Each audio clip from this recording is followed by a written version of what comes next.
Yokoso Minasan, welcome to another review from Akuma. Today we'll be reviewing the Nissan Silvia S15, and before we get into what it feels like to drive this car, I want to take a moment to talk about the Subs Club.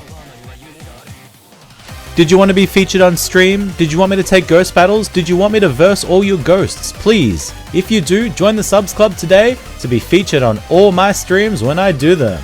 Here we go. Hey baby, you ready to take another beating? You didn't even make your Pikachu evolve. You haven't learned anything yet. Don't be so sure, Surge. Okay, well let's see. The challenger, Ash, using a Pikachu. The gym leader, Lieutenant Surge, using a Raichu. The Pokemon will battle one-on-one with no time limit. Let the battle begin! Your Raichu's way too slow, Surge. That's its weakness. Hey, what? Do it, Pikachu! Agility now! Do it, Raichu. Give it the body slam. Okay, Raichu. Shut it down. Another body slam. Unbelievable! A body slam. Another body slam. A body slam. A body slam. Finish it off, Raichu. Another body slam. Pikachu! Watch out! Unbelievable! Alright, that's how it feels to drive the S15. To be honest, it's quite a good car.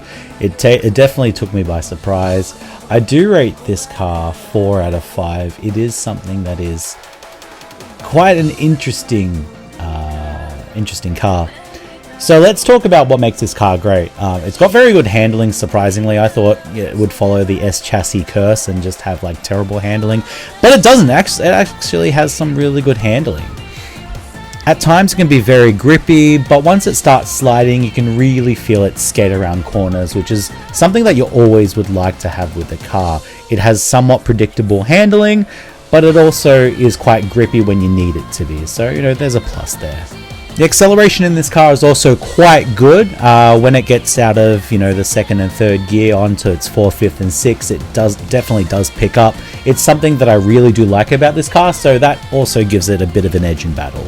Another thing that I love about this car is that its sizing is quite good. It's got a very short nose, it's rounded very well, and more often than not, you'll find yourself just shadow tapping a lot of walls.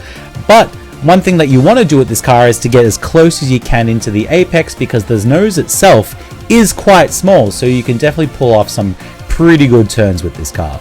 One thing that really surprised me is that this car is an amazing battler. I've played against a couple of cars, RX-8, Evo 9, R32, and this car could keep up with them and also bully them back. So something that to consider with this car is that it is a very strong battler despite its weight, so it's an interesting mix.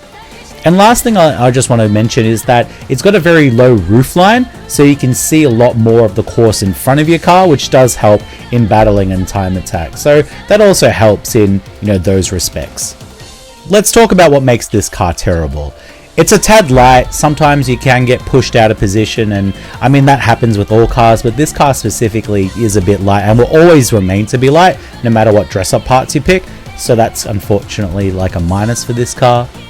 Top speed is quite average, so once you hit 6th gear and end up in the higher end of like Wangan, Yokohama and whatnot, it is a bit low. However, still average by all means, so not a massive detractor, but still, you know, I have to comment.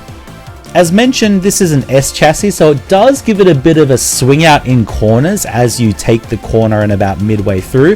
It's not as bad as the S14 by any means. It's more... It's a good combination between swing out to pull you outside of the corner, as well as, you know, amazing handling. So it's definitely not like a handling car per se. It's not a top tier like an RX-7 or RX-8, but definitely a good car overall.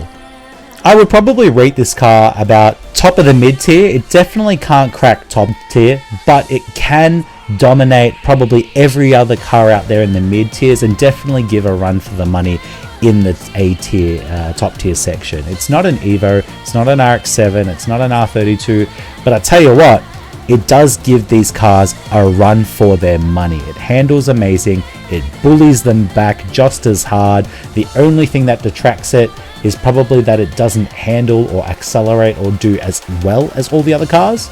But don't let that stop you getting this car. I'm quite happy with this car and I can't wait to time attack more with this and to battle with this more.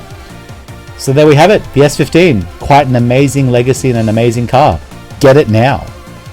And there we have it, everyone, the Nissan S15. If you like my shit, comment, subscribe, blah blah blah blah blah. Join the subs club if you want to be featured, and until next time, Jane.